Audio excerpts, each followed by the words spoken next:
I'm Wink Saunders with your weekend update, and you know what that means. It's time for Your Week with Gabby Spillane. Weazel News brings you this exclusive story about the data terrorism attack on Mission Row Police Department by the Red Skull. With more on the story, here's Gabby Spillane. In the wake of economic crisis, Los Santos has been in recovery for the past few months. A large portion of the stimulus package provided by the federal government to reinvigorate our economy was designated for Los Santos Police Department, Blain County Sheriff's Office, and San Andreas Highway Patrol. With this boon of funding, security and safety of our citizens were two things we thought we could count on. Let's get started. Hello, thank you for joining us today. I am Sheriff Strange with the Blain County Sheriff's Office. I will be representing the Greater San Andreas Law Enforcement Task Force today.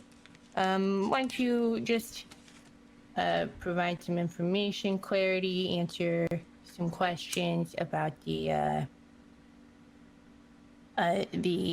rumored cyber terror attack that was posted online here yesterday. I just want you all to rest assured that we've got an interdepartmental task force on the case, and the suspect is being pursued with the full force of the law. As far as what information may or may not have been accessed by this individual, I'm not at liberty to comment. We will be partnering with the FIB to reassess structural security and as well as cybersecurity. Any questions?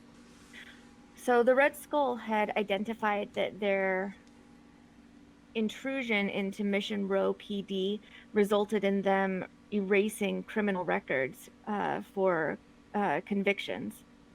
And you're not going to confirm that? Yes. I mean, I'm just not at liberty to either confirm nor deny those allegations by that individual. What reassurances then can you give victims of the criminals who have been prosecuted by Mission Row Police Department that those records are intact? Well, we've got backup plans upon backup plans upon backup plans. What's the word for that, Sergeant? Yes, redundancies, multiple redundancies in place for situations such as these.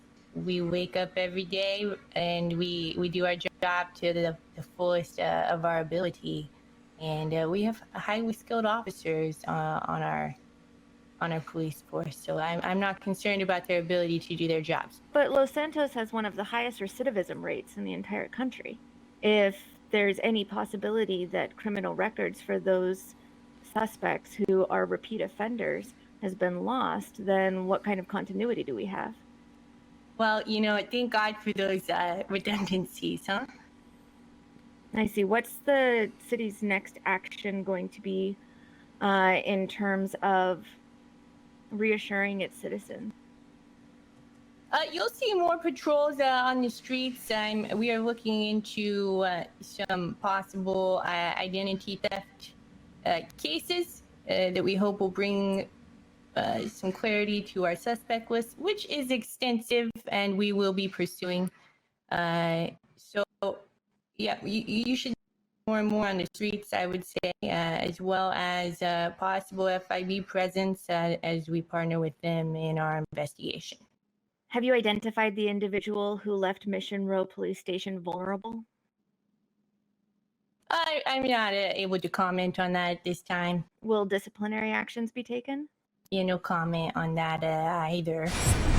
We spoke with citizens about their reactions to the press conference and the actions of the Red Skull. Well, I'm pretty sure it's pretty plain they're hiding something. It's understandable they don't want anybody to know everything that got out. What do you think about this Red Skull and their actions? I think it's very suspicious, but again, as a monster hunter, I can't eliminate the suspicion that maybe this could be the work of some kind of techno-gorgon or neural goblin or something like that. I see. Now, if the Red Skull does exist and also was able to eradicate the criminal records from the LSPD database and presumably the rest of San Andreas, as a citizen, how does that make you feel? What are your thoughts on that? As we were discussing earlier, we're a little worried about people who might be testifying against murderers or mob bosses. A Weazel News exclusive. I was able to meet with 2 individuals who identified themselves as committing the actions attributed to the Red Skull. Is this part of like a larger mission that you have, or is this sort of an opportunistic action that has led to a movement? Yeah, we'll go with that second one. Could it be said that you were perhaps to benefit from the deletion of some of those records? No.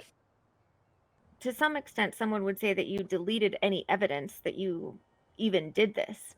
And if the police are able to recover their records from any sort of backup, then it could further be said that the Red Skull really did nothing at all. Do you have any proof of the activities that you took beyond selfies? I have a few photographs of people's records. Are you people for the people, or are you people for the criminals? Well, everybody gets their fair share, you know? So, eventually, it will benefit everybody. Is this the last that we're going to see of the Red Skull, or do you have future plans for the city? Oh, we have plans. After our interview with Red Skull, we received an alleged copy of a police report stolen by the Red Skull confirming their access to police records. Weazel News will continue to be your source for this developing story. I'm Gabby Spillane, and this has been your week. Back to you in the studio.